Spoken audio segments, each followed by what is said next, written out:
When you're ignored, the first reaction almost feels automatic. Your mind starts racing, your emotions get louder, and suddenly all your focus shifts outward. You check your phone more often, replay conversations, wonder what changed, and before you even realize it, you're reacting. Maybe you feel the urge to send another message, to clear things up, to get some kind of response just to ease the uncertainty, and in that moment it feels justified. It feels like you're just trying to understand. But that reaction is exactly where you start losing your power. Because the moment you react impulsively, you hand control of your emotional state to someone else's behavior.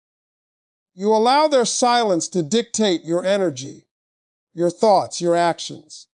And instead of staying grounded, you start chasing clarity from someone who has already shown, through their silence, that they're not prioritizing communication in that moment. That's why the shift has to begin internally, not externally. Instead of reacting, you pause. And that pause is more powerful than it seems. Because in that space, you interrupt the pattern. You stop yourself from doing what you would normally do, and you create room to think clearly instead of emotionally.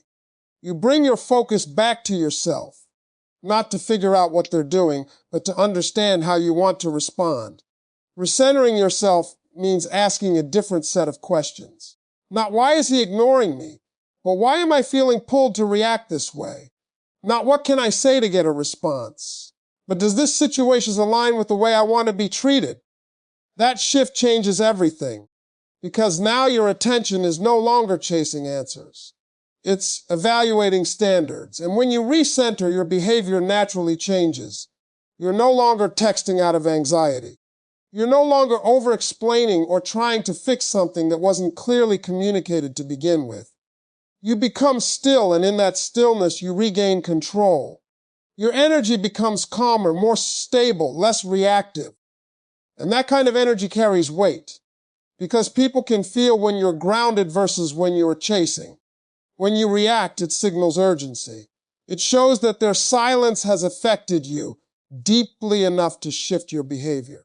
But when you stay centered, when you don't immediately respond with emotion, it creates a different dynamic. It shows that your emotional state is not easily moved, not easily controlled, not dependent on their attention. And that's where your strength starts to show, because now, instead of trying to pull them back in, you're allowing the situation to reveal itself. You're giving space, not as a tactic, but as a result of your own stability. And in that space, clarity begins to form. You start seeing things as they are, not as you hoped they would be. And the moment you stop reacting and start recentering yourself is the moment you take your power back. Once you begin to recenter yourself, the next step is where most people hesitate, because it requires something real, not just a temporary shift. Pulling back your energy completely is not about doing less on the surface while still feeling the same inside. It's about a genuine withdrawal of attention, availability, and emotional investment. And that's the part that creates impact, because partial distance doesn't change anything. If you reply a little slower but still think about him all day, if you stop initiating but still wait and hope constantly, if you try to act distant but internally you're still attached in the same way, nothing has really shifted. Your energy is still there, still accessible, still focused on the same person. And people can feel that even without words. Real change happens when your energy actually moves. That means you're no longer structuring your day around whether he reaches out. You're not checking your phone every few minutes. You're not mentally replaying what he said, what he didn't say, or what it could mean. Your attention starts to detach from him and return to you, and that's what creates a noticeable difference. Because when someone is used to having consistent access to your attention, your presence, your emotional availability, and suddenly that access is gone, it creates contrast. And contrast is what triggers awareness. They begin to notice the absence of something that once felt constant, but that only happens if the pullback is complete. If you leave small openings, occasional check-ins, subtle attempts to stay connected, indirect ways of keeping the link alive, you reduce the impact of that absence. You make it easier for things to continue in a low effort, low clarity state. And that's exactly what you're trying to break. Pulling back completely is not about punishment. It's about alignment. It's about recognizing that your energy should not be given in full to someone who is showing up partially. It's about matching your investment to the reality of the situation, not to your hopes. And when you do that, your presence becomes intentional instead of automatic. And this shift does something important internally as well. It creates space for you to think clearly, to observe instead of react, to evaluate instead of chase. Because when your energy is no longer tied up in trying to maintain the connection, you start seeing things as they are. You begin to notice patterns, inconsistencies, and truths that were harder to see when you were fully invested. And externally, it changes how you're perceived. Because now your attention is not always there. Your responses are not guaranteed. Your presence is no longer predictable. And that unpredictability, when it comes from genuine detachment, creates a different kind of interest, not forced, not chased, but noticed. Because people don't always value what's always available, but they feel it when it's no longer there. And the moment you pull back your energy completely is the moment your absence starts speaking louder than your presence ever did. Once you've pulled your energy back, you're left with something most people aren't used to. Time and space that used to be filled with overthinking, waiting, and emotional investment. And this is where the real transformation begins. Because you now have a choice. You can either continue using that space to think about him, or you can redirect it toward building yourself. Waiting feels passive, but it consumes energy. You may not be texting, you may not be chasing, but if your mind is still centered around him, wondering when he'll reach out, what he's doing, whether he's thinking about you, you're still investing, you're still giving attention, just in a quieter way. And that keeps you emotionally tied to a situation that isn't giving you clarity. That's why replacing waiting with self-development is so powerful. Because the moment you shift your focus from him to yourself, everything begins to change. Your time starts to fill with purpose again. You start setting goals, improving your routines, focusing on your health, your mindset, your growth. And instead of feeling stuck in uncertainty, you begin to move forward. Progress creates momentum. When you're working on yourself, you're not just distracting your mind, you're building something real. You're developing confidence, discipline, and a stronger sense of identity. And that confidence doesn't come from external validation. It comes from seeing yourself grow, from knowing you're becoming better regardless of what someone else is doing. And that kind of energy is different. It's not needy, not reactive, not dependent. It's grounded, it's focused. It carries a sense of direction that doesn't revolve around another person's attention. And when you carry yourself like that, people notice. Not because you're trying to be noticed, but because your presence reflects something solid. What also changes is how you value your time. When you're actively growing, your time becomes more important. You're less willing to waste it on confusion, inconsistency, or emotional uncertainty. You start recognizing that your energy has value, and you become more selective about where you place it. That selectiveness naturally raises your standard. And here's the part most people overlook. Self-development doesn't just change how you feel, it changes how you respond, because now if he comes back, you're not the same person he left. You're more aware, more grounded, more aligned with your standards. You're not reacting from a place of need. You're responding from a place of strength. And that changes the entire dynamic. But even beyond that, something deeper happens. You stop needing the outcome. Because when your life is moving forward, when you're growing, improving, and building yourself, his return is no longer the center of your focus. It becomes optional, not essential. And that shift removes the pressure, the urgency, the emotional weight that used to define your reactions. Because now your progress matters more than his presence. And the moment you replace waiting with self-development is the moment you stop standing still and start moving into your own power. Once you've started focusing on yourself, the next shift is subtle but powerful. You stop talking about your standards and you start living them. Because a lot of people believe that setting boundaries means explaining everything, having long conversations, or making sure the other person fully understands what you expect. But real standards don't need constant explanation. They show themselves through what you do and what you no longer tolerate. Because at the end of the day, people don't respond to what you say once. They respond to what you consistently allow. You can tell someone you value communication, but if you continue to engage the same way when they're inconsistent, the message becomes unclear. You can say you expect respect, but if disrespect is followed by the same level of access, attention, and availability, then your actions contradict your words. And when that happens, your standards lose their impact. That's why visibility matters. Not through words, but through behavior.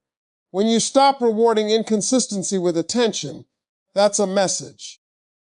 When you don't immediately respond to someone who only shows up occasionally, that's a message. When you choose not to engage in conversations that feel unclear or one-sided, that's a message. And those messages are stronger than anything you could explain because they're experienced directly. And the key here is consistency. It's not about reacting differently once or twice. It's about maintaining that standard over time. Because if your behavior shifts back the moment things feel good again, the dynamic resets. The same patterns return and nothing truly changes. But when your standards remain steady, regardless of how the other person shows up, it creates clarity. They begin to understand that access to you is no longer automatic, that your time, your energy, your attention are now based on how they show up, not just on how you feel. And that shift forces a decision. Either they match that level of consistency or they fall away. And here's what makes this powerful. It's not about control. You're not trying to make them act a certain way. You're simply choosing what aligns with you and what doesn't. You're removing yourself from situations that don't meet your standard without needing to argue, convince, or explain. And that calm certainty changes how you're perceived, because now your presence carries boundaries. There's a quiet confidence in someone who doesn't have to say much, but whose actions are clear. You're no longer trying to be understood. You're simply being consistent with who you are. And that consistency creates respect because it removes confusion. People know where you stand without you having to repeat it. And more importantly, you know where you stand because you're no longer adjusting your standards based on emotion or attachment. You're holding them regardless of the situation. And that makes your energy feel different, more grounded, more stable, more intentional. And the moment your standards become visible through your actions is the moment people start taking you seriously. And this is where your energy starts to feel different in a way you don't have to force. Because you're no longer predictable in the way you used to be.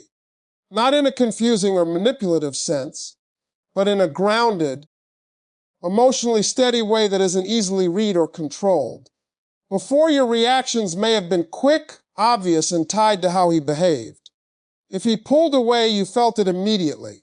If he reached out, you responded with the same level of intensity. Your emotional pattern was easy to follow, but when you shift into emotional balance, that pattern disappears. You're no longer reacting in a way that gives everything away. You're not cold, you're not distant, you're just measured. You respond when it feels right, not when it feels urgent. You engage when there's clarity, not when there's confusion. And that creates a kind of unpredictability that isn't based on games but on self-control, because now your behavior is not driven by his actions. It's guided by your awareness. And that difference is powerful. When someone can no longer predict how you'll react, when they can't assume that you'll always be there in the same way, it creates curiosity. Not because you're trying to confuse them, but because your energy is no longer easy to read. You're not over-explaining, not over-expressing, not trying to maintain constant contact. You're simply present when it makes sense, and absent when it doesn't. And that balance shifts the dynamic, because now your presence feels intentional. It's not automatic. It's not guaranteed. And that makes it more noticeable when it's there. When you speak, it carries more weight. When you respond, it feels more deliberate. And when you don't, it creates space that wasn't there before. But the key to this is emotional control. If you're trying to appear unpredictable while still feeling reactive inside, it won't last. Because eventually, your emotions will take over, and you'll fall back into old patterns. True emotional unpredictability comes from stability. From being so grounded in yourself that your reactions are no longer tied to external behavior. You don't get pulled into overthinking. You don't feel the need to respond immediately. You don't let silence create anxiety. You stay steady, regardless of what's happening around you. And that steadiness makes you different, because most people operate from reaction. They respond based on how they feel in the moment, based on what the other person does. But when you operate from control, from awareness, from intention, your energy stands out. You become someone who doesn't need to be understood instantly, who doesn't need to be predictable, who doesn't need to chase clarity. And that creates a quiet kind of intrigue. Not because you're trying to be mysterious, but because you're no longer easily defined by someone else's behavior. And the moment your emotional responses become steady instead of reactive is the moment your presence becomes impossible to ignore. And this is where everything finally settles into place. Because after you've pulled your energy back, focused on your growth, lived your standards, and found your emotional balance, there's one final shift that defines your power. You let go of the outcome completely. Not partially, not conditionally. Completely. Because as long as a part of you is still waiting, still hoping, still measuring your progress by whether he comes back, you're still tied to the same cycle, just in a quieter way. It may not look like chasing anymore, but internally, there's still an attachment to a result you're trying to influence. And that attachment is what keeps your power limited. Because when your focus is on the outcome, your actions become influenced by it. You start thinking, will this make him come back? Am I doing this right? Is he noticing the change? And without realizing it, you're still operating around him, even if you're not directly engaging with him. But when you truly detach from the outcome, everything changes. You stop trying to get a reaction. You stop trying to create a specific result. You stop shaping your behavior based on what might bring him closer. Instead, you start acting from a place that has nothing to prove and nothing to gain. You simply do what aligns with your standards, your peace, your growth, regardless of what he does. And that's where real freedom begins. Because now your emotional state is no longer tied to his actions. If he reaches out, you're calm. If he doesn't, you're still calm. If he comes back with effort, you observe it. If he stays distant, you accept it. There's no urgency, no pressure, no need to control anything. You've stepped out of the cycle completely. And ironically, that's when your presence becomes the most powerful. Because when someone feels that you're no longer waiting, no longer attached, no longer easily accessible, in the same way it creates a different kind of awareness. Not because you're trying to pull them in, but because your energy has shifted so completely that it stands out. You're no longer predictable. You're no longer dependent. You're no longer reacting. And that difference is felt. But here's the part that matters most. By the time you reach this point, his return is no longer the goal. It doesn't define your progress. It doesn't validate your worth. It doesn't change how you see yourself. It's just an event, not a victory. Because your real win is not in whether he comes back. It's in who you've become in the process. You've become someone who doesn't chase clarity. You holds it. Someone who doesn't seek value. You lives it. Someone who doesn't depend on attention. You directs it. And that shift is permanent.